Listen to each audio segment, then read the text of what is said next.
Writing is a part of life for every university student. There are lots of different kinds of writing. You might do some reflective writing or write blogs or reports. But chances are that you'll probably have to write an essay at some point while you're here at LSE. So here we'll focus on a few basics about academic writing, and particularly about essay writing. There are a couple different ways to look at it. First, let's think about what you're writing. Perhaps one of the defining features of writing an essay is the presentation of an argument. Now, this doesn't mean that people are fighting. Instead, it means that you present your reader with the main point you're trying to make, your thesis or your argument. Another way to think about what your argument is to imagine what you'd like your reader to believe, or at least consider seriously, once they've reached the end of your essay. It's not just your personal opinion, though. It's your view, plus examples to illustrate it, and evidence to support it. Many essays also acknowledge opposing views, and make an attempt to account for them. And all of this needs to be presented in a logical way. In order for your argument to be easily understood by your reader, it's important for your writing to have a logical flow. And this is where structure comes in. So for example, in an essay, use the introduction to let your reader know the main point you want to make, and how you'll go about doing it. Build your argument in the body of the text, in paragraphs.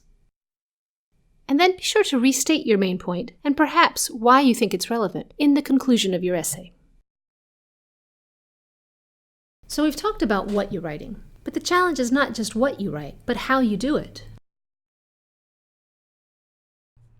Before you set off writing a text, you need to question the question. By that, I mean read every word of the question and analyze it carefully. Identify the ideas that will need to be addressed in your writing, and the concepts that need to be defined. Think about any assumptions or biases that might be implicit in the question itself. This helps you develop your initial reactions to the question. And pay attention to what you're actually being asked to do. For example, discuss doesn't mean the same as describe, which isn't the same as compare. Okay, so you understand the question. It's time to open your laptop and you'll get this thing written up in a couple of hours, right? Not so fast. It's next to impossible to produce a clear, concise, polished piece of text on the first try, no matter how confident you are about your argument. Planning different phases of writing can really help you meet your deadline. Some of these different phases might include thinking and writing about how you interpret your question, reading background material to help decide on your own position and the points you want to make, developing a plan for your essay and drafting elements of the main argument in short sections and finding specific examples from texts, putting these elements in order and checking whether they make sense together, creating written transitions and actually writing up your structure into distinct paragraphs that flow together, cutting any excess text, and identifying where there are gaps. Writing up your introduction and conclusion. There's no need to write these before you know what you'll be introducing or concluding in the body of your text.